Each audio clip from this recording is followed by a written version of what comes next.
Hi everyone, Don'thony Liv Tano here, the internet's busiest music nerd, and it's time for a review of the new War on Drugs album, I Don't Live Here Anymore. This is the latest full-length LP from Grammy Award-winning Philly band Adam Granduciel's The War on Drugs. Now on their fifth full-length LP, The War on Drugs have built up a pretty strong stable of indie cred over the past decade, with one critically acclaimed album after another. I myself have been at least somewhat enamored with the band's creative fusions of psychedelic rock, krautrock, folk rock, and Americana, especially on their 2014 record Lost in the Dream. Ironically, my least favorite record of theirs so far is the one they won a Best Rock Album Grammy for, A Deeper Understanding, where I thought the songs weren't nearly as compelling as the hazy and colorful sounds that surrounded them. But I think the band is trying to change that dynamic a bit on I Don't Live Here Anymore, as here they're kind of dropping a lot of the psychedelic touches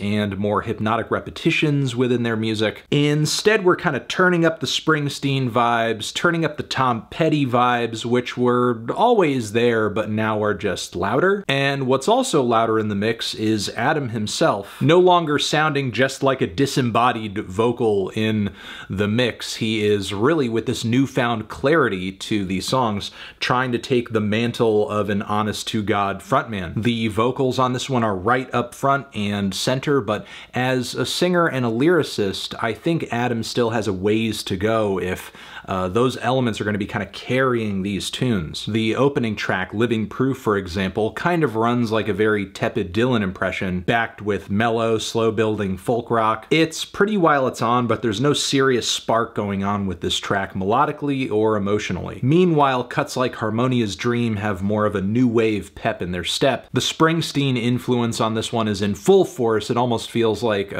when Arcade Fire was going through their Springsteen phase on The Suburbs. But yeah, this thing is an exciting and driving piece of heartland rock with lots of sparkling instrumentation surrounding it. But I feel like the harder Adam pushes it vocally on this track, the more apparent his somewhat meek limitations become. I'm not so much hearing where his voice is as much as I'm hearing where it's definitely not going to go. The track Change has more of a jangle pop quality to it. The bass and guitars and drums sound so pristine I want to lick them. The vocals have more of a Tom Petty angle to them, which I think is more fitting for Adam's range. The vocal performance on this one pretty much goes off without a hitch. The next few numbers on this record do ride a little rough though. The introduction to I Don't Wanna Wait feels like I'm listening to a bizarro version of Phil Collins' In the Air Tonight, and it doesn't get any more pleasant as Adam's vocals come in and sound like he's trying to do ASMR through like a drive-through speaker. Eventually the track does reach this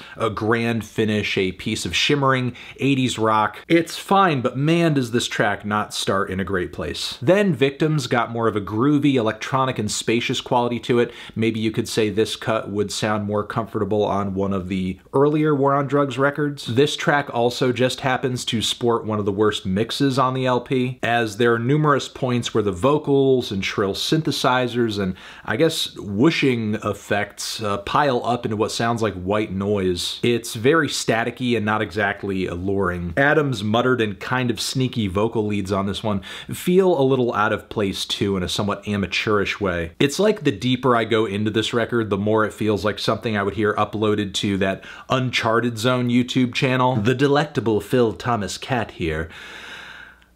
I feel old. Things do pick up on the title track of the LP though. It's more heartland rock with an arena's worth of atmosphere on it. More of a Dylan-style warble on the vocals too, which I guess is fitting considering the moment Adam sings about seeing Dylan live. Anyway, the song shoots for sounding epic, but mostly just comes across mushy as the instrumentation layers on. I will say Adam does save a few of the best cuts for last. There's Old Skin. I love the way this track's very delicate and pensive intro busts into these hard rocking layers of guitar and piano and drums, with Adam singing on top of it with a very strong vibrato coming across with lots of emotion and conviction. Definitely more of an impression being left here than on some of the milder singing on the rest of the LP. I also like the song's lyrical sentiment about moving on, changing, giving up or being tired of the old ways of life. Then there's also Wasted, which also kicked ass, another great peppy fusion of heartland rock and new wave. The whole thing is like this grand, rustic,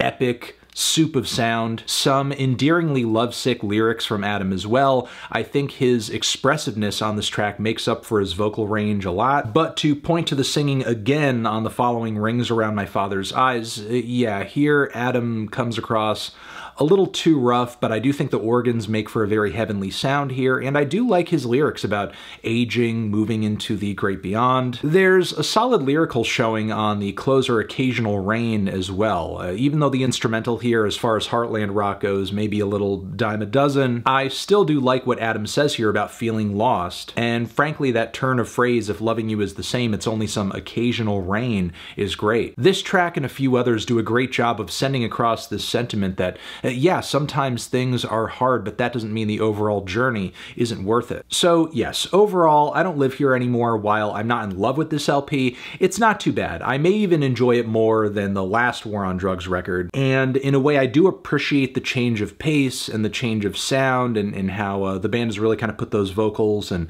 the lyrics and the storytelling more up front. But even though I respect the band here for rearranging their sound and trying to, you know, find a different appeal in the process of that, the singing and the storytelling could certainly see some improvements. Feeling a strong 5 to a light 6 on this one. Tran. Zishin, have you given this album a listen? Did you love it? Did you hate it? What would you rate it? You're the best, you're the best. What should I review next? Hit the like if you like, please subscribe, and please don't cry. Hit the bell as well. Over here next to my head is another link that you can hit up. Check that out, or, you know, the subscription button, subscribe channel, yeah.